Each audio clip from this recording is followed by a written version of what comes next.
ಕ್ರಿಸ್ತನನ್ನು ಪ್ರತಿಫಲಿಸುವಂತೆ ನಿಮ್ಮ ಆತ್ಮಗಳನ್ನು ವಾಕ್ಯದಲ್ಲಿ ಬಲಪಡಿಸುವ ಅನುದಿನದ ಧ್ಯಾನ. ಇಂದಿನ ಧ್ಯಾನದ ಶೀರ್ಷಿಕೆ ಪಶ್ಚಾತ್ತಾಪ ಪಡುವ ಪಾಪಿಯ ಪ್ರೀತಿ. ಈ ದಿನದ ದೇವರ ವಾಕ್ಯ: ಪ್ರಿಯರೇ, ನಾವು ಒಬ್ಬರನ್ನೊಬ್ಬರು ಪ್ರೀತಿಸೋಣ. ಪ್ರೀತಿಯು ದೇವರಿಂದಾಗಿದೆ ಮತ್ತು ಪ್ರೀತಿ ಮಾಡುವ ಪ್ರತಿಯೊಬ್ಬನು ದೇವರಿಂದ ಹುಟ್ಟಿದವನು, ದೇವರನ್ನು ಬಲ್ಲವನೂ ಆಗಿದ್ದಾನೆ. 1 ಯೋಹಾನನು 4ನೇ ಅಧ್ಯಾಯ 7ನೇ ವಚನ. ಅಪೊಸ್ತಲನಾದ ಯೋಹಾನನು ತನ್ನ ಸಹೋದರರಿಗಿಂತ ಯೇಸುವಿಗೆ ಪ್ರಿಯನಾಗಿದ್ದವನು ಎಂದು ಗುರುತಿಸಲ್ಪಟ್ಟವನು. ಸ್ವಲ್ಪವೂ ಹೇಡಿತನ, ದುರ್ಬಲತೆ ಅಥವಾ ಚಂಚಲತೆಯ ಸ್ವಭಾವವಿಲ್ಲದವನಾಗಿದ್ದನು. ಅವನು ಸ್ನೇಹಪರ ಸ್ವಭಾವದವನು, ಮಮತೆಯ ಹೃದಯವುಳ್ಳವನಾಗಿದ್ದನು. ಮತ್ತು ಪ್ರಮುಖ ವಿಷಯವೆಂದರೆ ಅವನ ಜೀವನವು ಕ್ರಿಸ್ತನ ಸ್ನೇಹವನ್ನು ಆನಂದಿಸುತ್ತಿದ್ದಂತೆ ತೋರುತ್ತಿತ್ತು ಮತ್ತು ಅವನು ರಕ್ಷಕನ ವಿಶ್ವಾಸ ಮತ್ತು ಪ್ರೀತಿಯ ಅನೇಕ ಗುರುತುಗಳನ್ನು ಹೊಂದಿಕೊಂಡಿದ್ದನು. ಪ್ರಕಾಶಮಾನವಾದ ರೂಪವನ್ನು ಹೊಂದಿದ ಪರ್ವತದ ಮೇಲೆ ಕ್ರಿಸ್ತನ ಮಹಿಮೆಯನ್ನು ಮತ್ತು ಗೆತ್ಸೆಮನೆ ತೋಟದಲ್ಲಿ ಕ್ರಿಸ್ತನ ಸಂಕಟವನ್ನು ನೋಡಲು ಅನುಮತಿಸಲಾದ 3 ಶಿಷ್ಯರಲ್ಲಿ ಅವನು ಒಬ್ಬನಾಗಿದ್ದನು.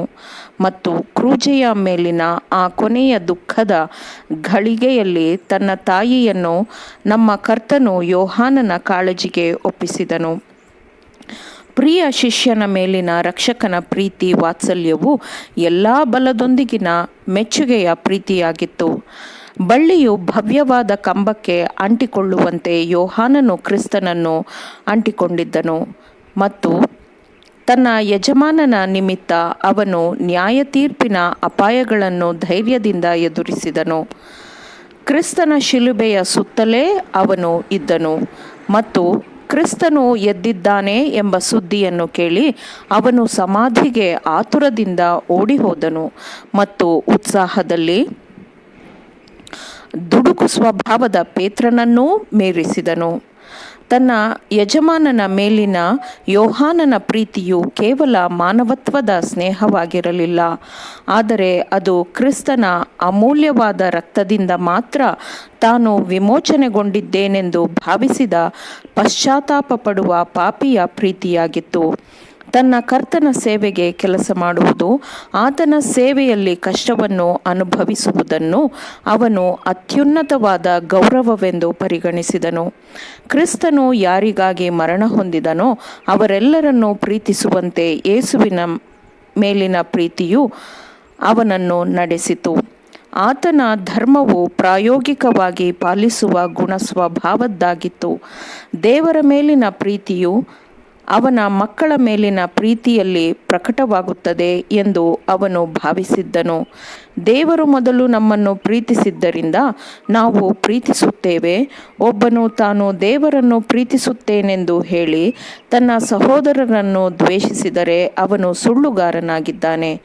ತಾನು ಕಂಡಿರುವ ತನ್ನ ಸಹೋದರರನ್ನು ಪ್ರೀತಿಸದವನು ತಾನು ಕಾಣದಿರುವ ದೇವರನ್ನು ಪ್ರೀತಿಸಲಾರನು ಎಂದು ವಾಕ್ಯವು ಹೇಳುತ್ತದೆ. ಅಪೊಸ್ತಲನ ಜೀವನವು ಕ್ರಿಸ್ತನ ಬೋಧನೆಗಳಿಗೆ ಹೊಂದಿಕೊಂಡಿತ್ತು, ಅದರ ಅನುಗುಣವಾಗಿಯೇ ಅವನ ಜೀವನವಿತ್ತು.